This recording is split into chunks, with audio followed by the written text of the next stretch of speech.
Your access badge is being revoked effective immediately. The words pierced like truth always does, clean and merciless. I sat motionless across from Renata, my manager of 4 years. Her gaze never quite met mine. Behind her, the window framed the Manhattan skyline I'd grown so familiar with that I'd stopped noticing. Now, suddenly, I was seeing everything with painful clarity.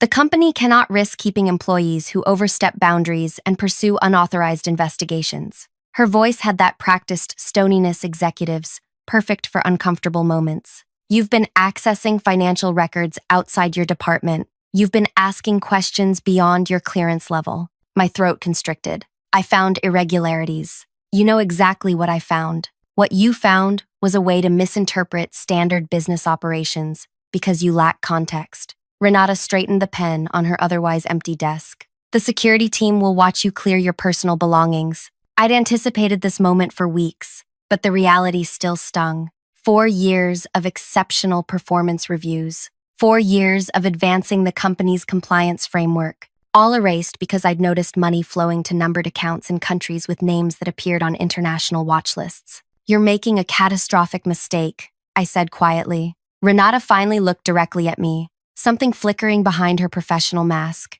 Fear, regret, whatever it was vanished quickly. The mistake was yours, June. Sign the severance agreement and confidentiality clause. 6 months' salary for your silence. I left the papers untouched. You always told me integrity was non-negotiable. Don't lecture me about integrity when you've broken company protocols, she pressed the intercom. Wyatt, please escort June from the building. The security guard appeared moments later. Wyatt, who'd wished me happy birthday last month, now avoiding eye contact as I gathered my small plant and framed hiking photo. Everything else belonged to the company. 4 years reduced to what fit in my hands. As Wyatt walked me through the open workspace, colleagues looked away. Keyboards clicked louder. Conversations halted. Only Mina, the data analyst who'd helped me understand the transaction patterns, dared to meet my eyes with a nearly imperceptible nod. At the elevator, Wyatt finally spoke. For what it's worth, this doesn't seem right.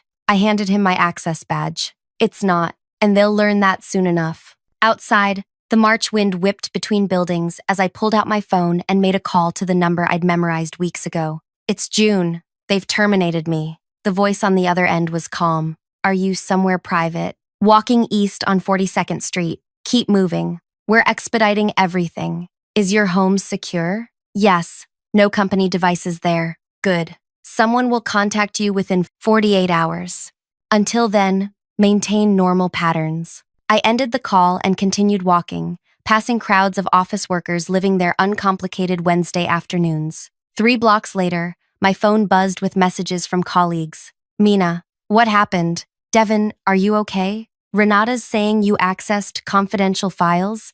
Parker, HR called an emergency department meeting. What's going on? I responded to none of them. The next move wasn't mine to make. Before I continue with what happened next, I want to thank you for listening to my story. This isn't easy to share, even now. If you're finding value in hearing about how corporate power can be abused and how sometimes justice finds a way, please consider subscribing to this channel. Your support helps these real stories reach people who might be facing similar situations. Now, back to that day that changed everything. My name is June Winters. Until 3 weeks ago, I was Senior Compliance Specialist at one of America's largest financial service firms. My job was to ensure our operations remained within legal boundaries, a role I took seriously, too seriously, according to Renata. I grew up in Michigan with parents who taught mathematics at the local university. They raised me with the belief that patterns reveal truth if you know how to read them. This made me perfect for compliance work. I could spot inconsistencies others missed. This same skill had earned me 3 promotions in 4 years. The trouble began last November when I noticed unusual transaction patterns while reviewing international wire transfers. Small amounts, $9,800, just under reporting thresholds, moving through multiple accounts before consolidating in offshore locations. Once combined, these sums became millions. Following protocols, I flagged these transactions and submitted a report to Renata. Her response seemed appropriate at first. I'll review this personally and forward it to the appropriate channels. But nothing happened. The transactions continued. Each time I mentioned my concerns, her answers grew increasingly dismissive. It's being handled at executive level. Those accounts have special clearance. Some business operations require discretion you're not privy to. In January, I began documenting everything meticulously in a private notebook kept locked at home.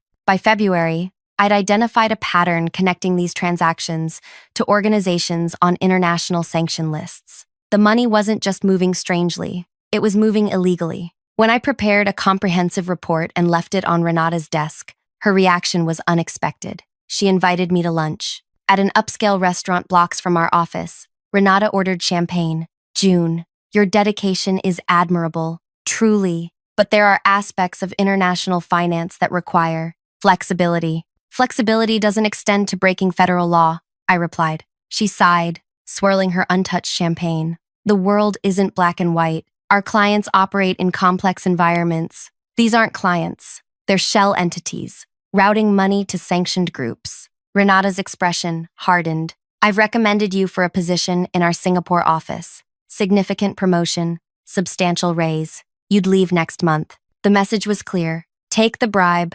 disguised as promotion, or face consequences. I spent that night weighing options, my apartment windows reflecting city lights that never dimmed. By morning, I'd made my decision. I contacted the Financial Crimes Enforcement Network and arranged to meet with Agent Tristan Reed. I brought copies of everything I'd documented. What you've uncovered, Reed said after reviewing my evidence, appears to be systematic sanctions evasion, possibly money laundering for designated terrorist financing channels. My company is knowingly facilitating this? That's what we need to determine. Some executives may be involved without broader knowledge. Would you be willing to help us gather additional evidence? 3 months I spent living a double life. Compliance specialist by day, federal informant by night. I provided transaction details, meeting notes, names of executives with approval authority. The circle of knowledge within the company seemed deliberately small, contained to Renata and 2 senior executives. Yesterday morning, I received an encrypted message from Reed. Evidence sufficient. Operation proceeding within 72 hours. Yesterday afternoon, I noticed Renata watching me from across the workspace. By evening, security logs would show her accessing my digital footprint, reviewing everything I'd viewed or downloaded in recent months. This morning, she called me into her office and fired me. I spent the evening in my apartment, windows darkened, thinking about the years I dedicated to a company that discarded integrity when it became inconvenient. At 9 p.m., my doorbell rang. Agent Reed stood in the hallway with a woman I hadn't met. June, this is Special Agent Valerie Moss. We need to update you on timing. Inside my apartment, they outlined what would happen next. The raid is scheduled for tomorrow afternoon, Moss explained. Your termination accelerated our timeline. Will you need me there? I asked. Yes, Reed said. Your presence is essential for what happens next. What exactly is happening next? I asked, uncertainty creeping into my voice. Reed and Moss exchanged glances before Reed answered. Tomorrow, he said. We're not just raiding your company. We're inviting you to witness as we dismantle one of the largest corporate criminal enterprises we've uncovered in a decade. And Renata? She has no idea what's coming. What I didn't know then was that Renata had already made her next move, one that would put everything at risk, including my life. I slept fitfully that night, dreams fracturing into images of Renata's cold stare and security guards flanking office doors. When morning arrived, I moved mechanically through my apartment, preparing for what was coming. My phone remained silent. No more messages from colleagues. They'd already begun erasing me. At 11 a.m., Agent Reed called. We're moving in at 2 p.m. Be at the North Corner coffee shop by 1:30. Has anything changed? Surveillance indicates increased activity overnight. Several executives arrived before dawn and left with boxes. Digital security shows mass file transfers. They're destroying evidence. My stomach clenched. Can you move faster? We're monitoring all exits and digital channels. Nothing critical will escape. Ready yourself for significant attention once this breaks. The hours crawled by. I dressed carefully, charcoal slacks and a navy blouse. Nothing flashy, nothing that screamed. Disgruntled employee, professional, composed, the woman they should have listened to. At 1:15, I left my apartment building, hyper-aware of every person I passed. Did that man look at me too long? Was that woman speaking about me on her phone? Paranoia feeds on isolation. The coffee shop buzzed with the normal early afternoon crowd. Students with laptops, professionals between meetings. I ordered tea I wouldn't drink and chose a window seat facing the gleaming 50-story tower where, until yesterday, my career had been building. At 1 to 40, black SUVs began arriving, parking with precision along the building's perimeter. Men and women in dark suits emerged, moving with coordinated purpose. Unmarked police vehicles positioned themselves at intersection points. My phone vibrated with an incoming call. June, Renata's voice, stripped of yesterday's certainty. We need to resolve this situation immediately. I watched another federal vehicle position itself near the building's service entrance. I'm listening. The board has reviewed your concerns and feels there may have been miscommunication. They're prepared to reinstate you with a substantial compensation adjustment. I almost laughed. And what changed since yesterday? A pause stretched between us. Let's meet privately and discuss. Her voice lowered. The confidentiality agreement has been modified. 1 year's salary, plus bonus. Just sign and this all goes away. Across the street, agents were entering the lobby in formation. You're right about one thing, Renata. This all goes away today, but not the way you're hoping. What does that mean? Sharp now, alarmed. Look out your window. The line went silent. I imagined her rising from her desk, moving to the glass wall of her corner office, watching the coordinated arrival of federal authorities. What have you done? She whispered. My job. Exactly as you taught me when I first joined. Remember what you told new hires? Integrity isn't just a word on our values statement. It's the only sustainable business model. June, listen to me carefully. You don't understand the complexity. I understand perfectly. Will you be telling the agents about the secondary server in Panama? Or should I? The call disconnected. At 2 p.m. precisely, Agent Reed texted, enter through main lobby in 5 minutes. I crossed the street, awareness sharpened to painful clarity. Everything looked different. The building I'd entered thousands of times now, transformed into the scene of a federal raid. Employees huddled outside, confusion evident in their clustering and urgent phone calls. Inside, the normally bustling lobby had become command central. Agents directed people in and out of elevators. Others guarded access points. Employees sat in groups, some being interviewed,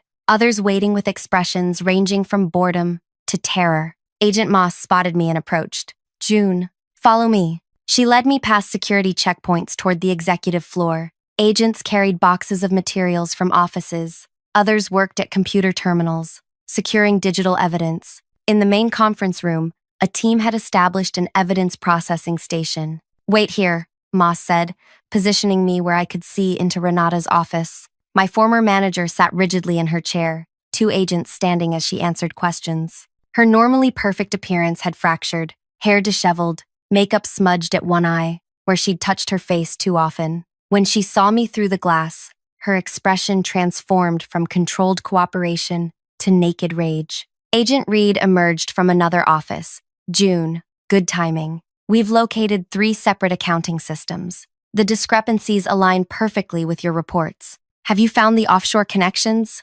Yes, and more. This goes beyond sanctions violations. We're seeing evidence of systematic bribery of foreign officials, market manipulation, and tax fraud. The scale is substantial. A commotion erupted near the elevator. A man in an expensive suit arrived, flanked by 2 others in similar attire. That's Gilbert Nash, I whispered to Reed, General Counsel. Nash surveyed the scene with practiced calm before noticing me. Recognition flickered across his face, quickly replaced by lawyer's composure. He conferred briefly with his colleagues before approaching an agent who appeared to be supervising. Reed placed a hand briefly on my shoulder. This is the moment things get interesting. Nash doesn't know which documents we've accessed. He's about to start damage control without knowing the extent of the damage. For the next hour, I answered questions from various agents, identifying key personnel and explaining organizational structures. Occasionally, I caught glimpses of Renata being escorted between rooms,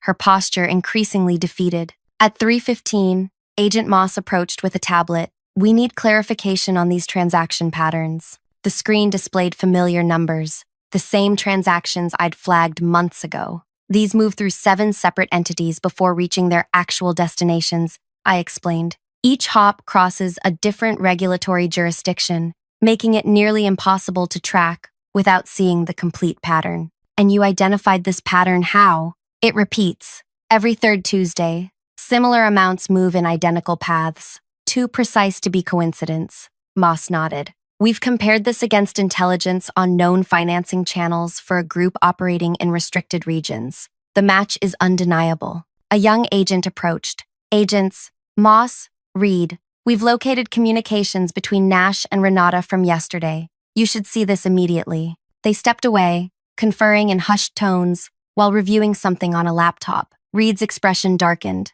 After several minutes, they returned to where I waited. June, we need to move you to a more secure location, Reed said, urgency edging his voice. What's happening? The communications we've uncovered suggest your safety may be compromised. Renata contacted external parties yesterday after your termination, including individuals connected to the organizations benefiting from these transactions. Cold realization washed over me. She told them, I knew about the money. Worse, she provided your home address and suggested you possessed evidence that could create problems for all concerned parties. The implications settled like weight on my chest. She painted a target on me. It appears so. We're sending a team to secure your apartment and retrieve essential items. You'll be under protective custody until we determine the threat level. My carefully constructed world collapsed further. Not just jobless, but now homeless. At least temporarily. As if sensing my thoughts, Moss added, this significantly strengthens the case against Renata.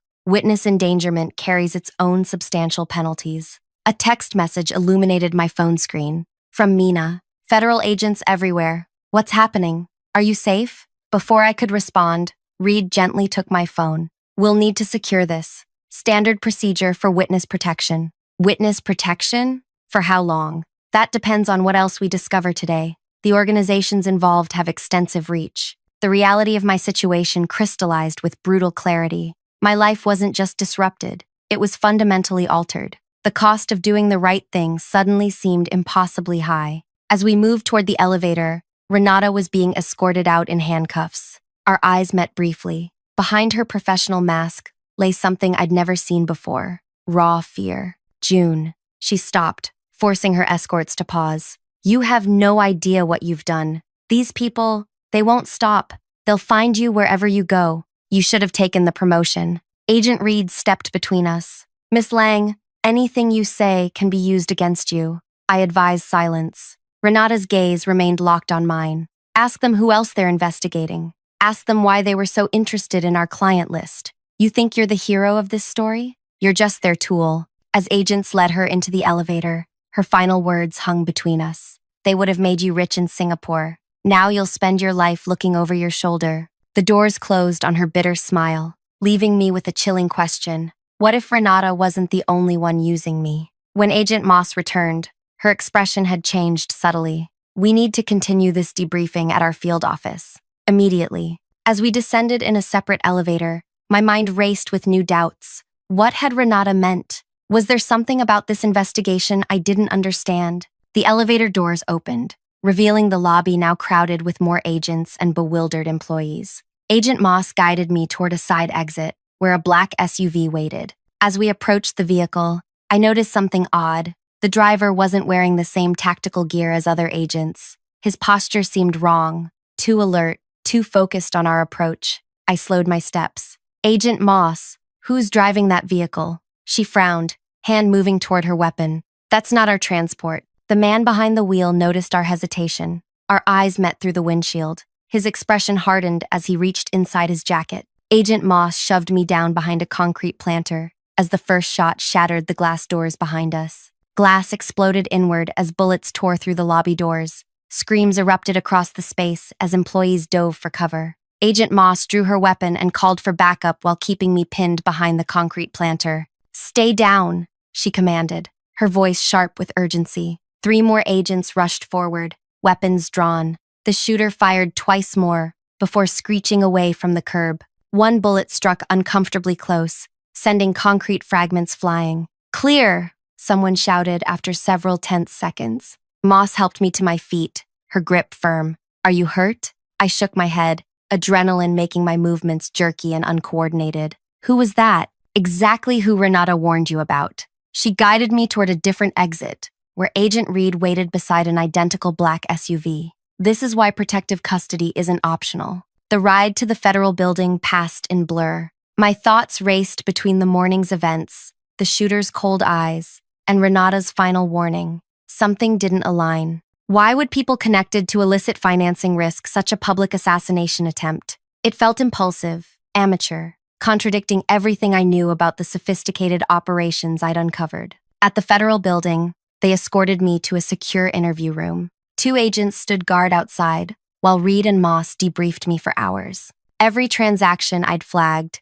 every conversation with Renata, every detail that might help them understand the network they'd begun dismantling. What did Renata mean about me being your tool? I asked during a brief pause. She implied you had other motivations for investigating our company. Reed and Moss exchanged glances. Your company's activities intersect with several ongoing investigations, Reed said carefully. The financial channels you identified connect to broader networks we've monitored for years. So, I wasn't the first person to report them. Moss placed her pen down. You were the first insider, with concrete evidence and willingness to cooperate. Others suspected problems but lacked your access or courage. Something in her tone made me press further. Others like who? A long silence followed before Reed answered. Like Talia Novak. The name struck me with physical force. Talia, the woman whose position I had filled 4 years ago. Her departure had been abrupt, explained away as a family emergency.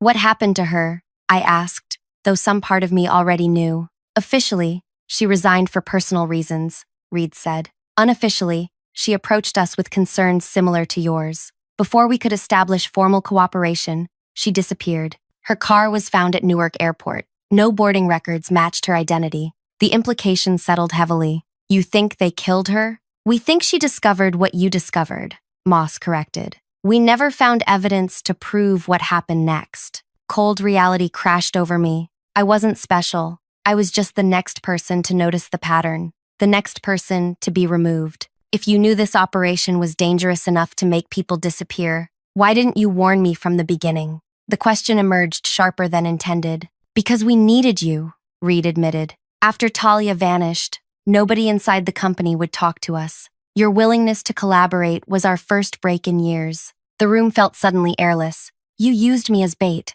We protected you, Moss countered. From the moment you contacted us, you've been under surveillance. That's how we responded so quickly today. I considered this, but not quickly enough to prevent the shooter. Neither agent responded immediately. Finally, Reed said, there are always variables we can't control. That's why we need to move you to a secure location until the operation concludes. How long? Weeks, possibly months. The magnitude of what I'd done, what I'd lost, swept over me. My home, my career, my safety, all sacrificed for people who had seen me as a useful asset rather than a person. I need some air, I managed, throat tight. I'll escort you, Moss said, rising. In the hallway, I leaned against the wall, breathing deeply. What happens to Renata? She'll face multiple federal charges. Based on evidence recovered today, we expect significant prison time. And the others, the people who tried to kill me, we'll find them. The shooter's face was captured on multiple security cameras.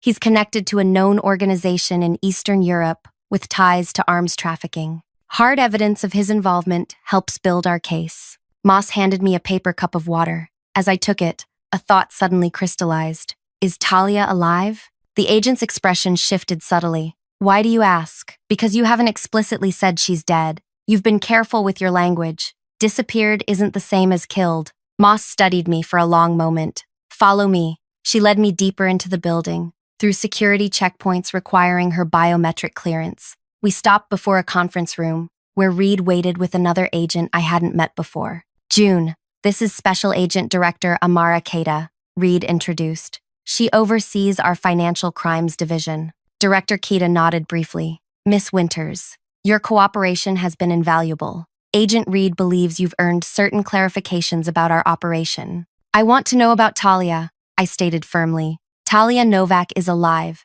Director Keita confirmed. She's been in our confidential witness program for 4 years. Relief mixed with confusion. Then why tell me she disappeared? Compartmentalization. Only those with necessary clearance knew the truth. She pushed a folder across the table. Until this morning, that didn't include you. I opened the folder to find surveillance photos. Me entering and leaving my apartment building. Me meeting Agent Reed at a cafe 3 months ago. Me having lunch with Renata the day she offered the Singapore position. I don't understand. For 4 years, we've investigated a network of financial institutions facilitating weapons transfers to sanctioned regions, Director Keita explained. Your company represented one node in this network. Talia identified it but couldn't secure sufficient evidence before her cover was compromised. So you placed me in her position? Anger flared as implications became clear. You engineered my hire? No, Reed interrupted. You were legitimately hired, but when our surveillance noted your growing concerns about the same transactions Talia had flagged, we recognized an opportunity. Director Keita leaned forward. Miss Winters, today's operation wasn't just about your company. Similar raids are currently underway at 7 financial institutions across 4 countries. The evidence you provided completed connections we'd been building for years. The scope staggered me. What happens now? Now we move to the next phase, she replied. And you have a choice to make. Agent Moss placed another folder before me. These are your options for witness protection, new identity, relocation, financial support during transition. I stared at the unopened folder. And if I refuse? Not recommended, Reed said quietly. The organizations involved won't stop hunting you. There is another option, Director Keita stated, drawing surprised looks from Reed and Moss. One that might better utilize your skills. I'm listening. Join our financial intelligence unit. Your expertise in identifying these transaction patterns is exceptional. You've proven your integrity under extreme pressure. We need people like you. The offer was unexpected. You want me to work for you? After you used me as bait? After we partnered with you to dismantle a criminal network, she corrected. Yes. Before I could respond, Reed's phone buzzed. He checked the message, expression tightening. Director, we have a situation. Renata Lang is requesting to speak with June. Says she has information that will only be shared directly. Absolutely not, Moss interjected. It's a manipulation tactic. Director Keita considered this. What do you think, Miss Winters? You know her better than any of us. I thought about Renata's final words in the elevator. The odd specificity of her warning. I'll talk to her, but I have conditions. 20 minutes later, I sat across from Renata in an interview room. Her handcuffs were secured to the table. The confident executive was gone, replaced by someone diminished but still calculating. I didn't expect them to grant my request, she said, studying me. You must be more valuable than I realized. What do you want, Renata? To give you perspective, you think you've brought down criminals today, but you've merely helped one powerful group eliminate competition from another. I maintained neutral expression. Is that why someone tried to kill me? Competition? Something flickered in her eyes. That wasn't authorized. Anton acts impulsively when threatened. His impulsivity will add attempted murder to your conspiracy charges. Renata leaned forward. Listen carefully, June. The FBI hasn't told you everything. 5 years ago, they approached our executive team about using our networks to track certain financial groups. We cooperated initially. Then we discovered they were protecting some operations while targeting others based on political considerations, not legal ones. You're claiming the federal government asked you to launder money? I'm saying international finance and intelligence operations exist in gray areas you can't imagine. When we stopped cooperating fully, we became targets. She sat back. Ask your new friends, who profits from the assets seized today. Ask them where those funds actually go. I studied her, searching for manipulation tactics I'd witnessed throughout our professional relationship. Why tell me this? Because you deserve to know what you're part of. A bitter smile crossed her face. Also, self-interest. I'm proposing a trade. Information for leniency. What information? Names, dates, account numbers for operations your agents don't know about. Enough to expand their investigation significantly. If they're actually interested in stopping all illegal activity, not just competing channels. I stood. I'll relay your offer. One more thing, she called as I reached the door. Singapore wasn't just a bribe, it was protection. I was trying to save you from becoming Talia. I froze. You knew about Talia? Renata's expression showed genuine surprise. Of course I knew. Who do you think warned her before they came for her? I returned to Director Keita with thoughts churning. The complexity deepened with every revelation. When I reported Renata's claims and offer, Keita's response was measured. Standard manipulation, conspiracy theories to sow doubt about our operation. But some of what she said was accurate, I pointed out. She knew about Talia when supposedly no one did. Because Renata was likely involved in the threat that forced us to extract Talia, Reed said. She's twisting facts to create conspiracy where there is none. I considered this. Then you won't pursue her information offer? We'll evaluate any concrete intelligence she provides, Director Keita said carefully. But her claims about government misconduct are desperate attempts to create bargaining leverage. By evening, I was exhausted beyond measure. They relocated me to a secure apartment within the federal building complex. As Agent Moss conducted a final security check, she paused at the door. For what it's worth, I think you'd make an excellent addition to our team. Few people maintain their moral compass under the pressure you faced. After she left, I sat alone in the sterile apartment, mind racing. Everything had changed in 24 hours. My understanding of my career, my company, even the nature of the investigation I'd participated in, all transformed. If Renata was manipulating me, her tactics were sophisticated. If she was telling the truth, even partially, the implications were staggering. I opened my temporary laptop and began making notes. Questions, inconsistencies, things that didn't align. If I had learned anything from this ordeal, it was to trust patterns more than people. 3 days passed in secured isolation. Agents debriefed me repeatedly. News reports detailed the massive financial crimes investigation spanning multiple companies and countries. Renata and several executives faced arraignment. The shooter, identified as Anton Vasco, had been apprehended attempting to cross into Canada. On the fourth morning, Agent Reed arrived with unexpected news. We've arranged for you to speak with someone. It required special clearance. He escorted me to a private communication room where a secure video link had been established. When the screen activated, I found myself looking at a woman with familiar eyes, but different hair, different name, displayed beneath her image. Hello, June, she said quietly. I've been following your work. Talia Novak, now operating under a new identity,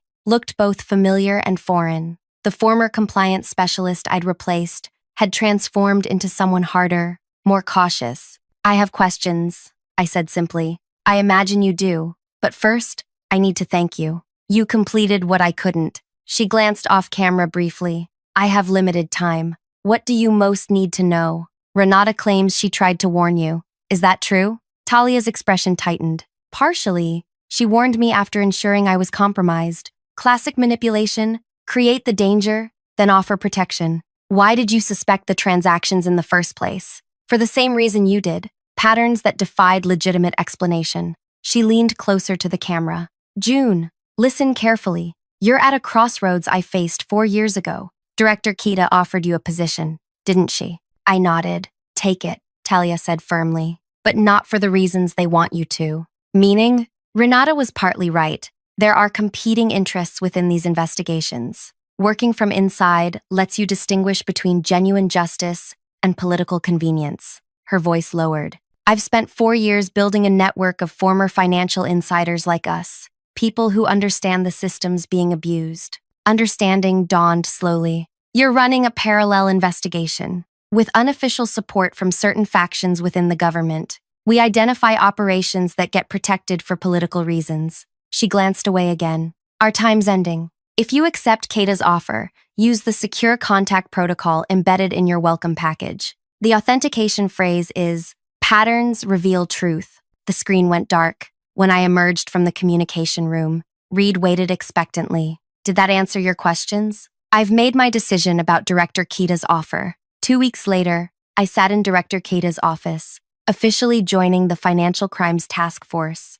as a specialist analyst. My first assignment, reviewing evidence from the raids, including materials seized from Renata's hidden storage units. Among the files, I discovered something unexpected, a secondary ledger, showing transactions similar to those I'd initially flagged, but moving through different channels not mentioned in any of our investigation reports. As I examined these records, the pattern emerged with stunning clarity. These weren't competing criminal networks, as Renata had suggested. They were parallel channels operated by the same organizations, with one Critical difference. The transactions in this secondary ledger all connected to companies mentioned in a classified directive listed as monitor only. That night, in my new apartment, I activated the secure protocol Talia had mentioned. Her response came within minutes. Welcome to the real work. Patterns reveal truth. 6 months passed as I built my reputation within the agency while secretly documenting discrepancies with Talia's network. Evidence accumulated showing selective enforcement based on political alliances rather than legal standards. Renata's trial approached, with me scheduled as a key witness. 2 days before testimony began, I visited her in detention, officially to review evidence. You look different, she observed.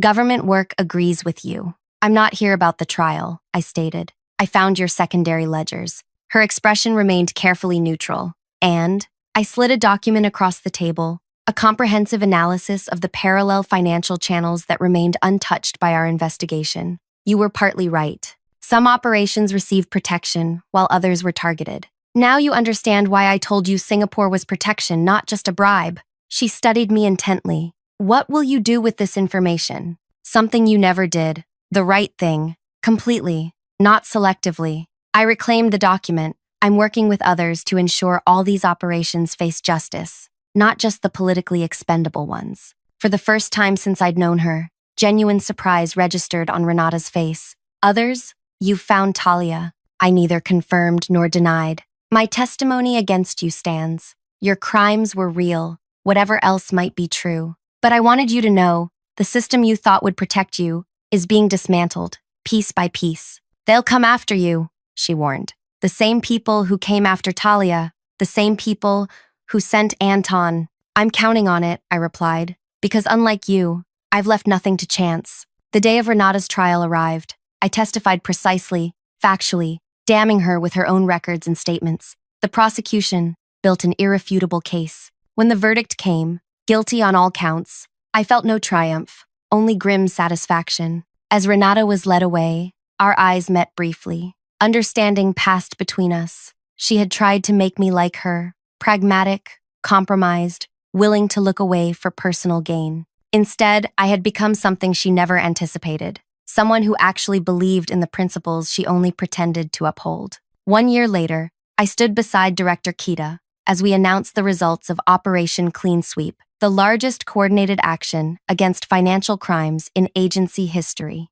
What the press release didn't mention was that this operation had targeted all channels, including those previously protected by political connections. The evidence Talia's network had quietly gathered, combined with what I'd collected from inside, had proven too comprehensive to ignore or suppress. After the press conference, Director Kita regarded me thoughtfully. You've exceeded expectations, June. Your promotion comes through next month.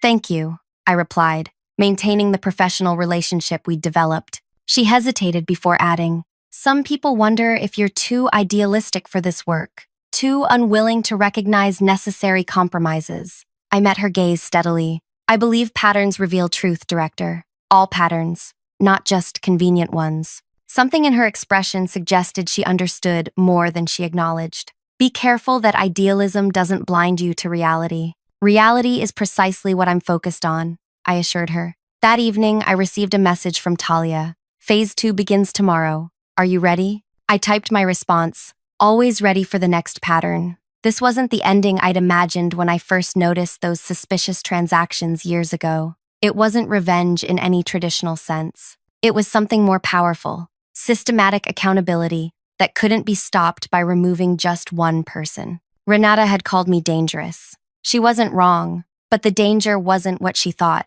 The real danger was someone who understood the system completely and refused to be corrupted by it. Someone who recognized that true justice requires both courage and patience. The federal agents who walked into our building that day weren't just there to arrest criminals. They became part of something larger, a reckoning that would eventually reach every corner of a system built on selective enforcement and political convenience. Sometimes the most powerful revenge isn't destroying your enemies, but transforming the world that made them powerful in the first place. If you're going through something similar in your workplace, seeing patterns that others ignore or actively conceal, remember that speaking truth always carries risk, but silence guarantees nothing will change. Your voice matters. Your integrity matters. And sometimes being labeled dangerous means you're doing exactly what needs to be done. Thank you for staying with me through this story. If it resonated with you, please consider subscribing and sharing with others who might need to hear that standing alone for what's right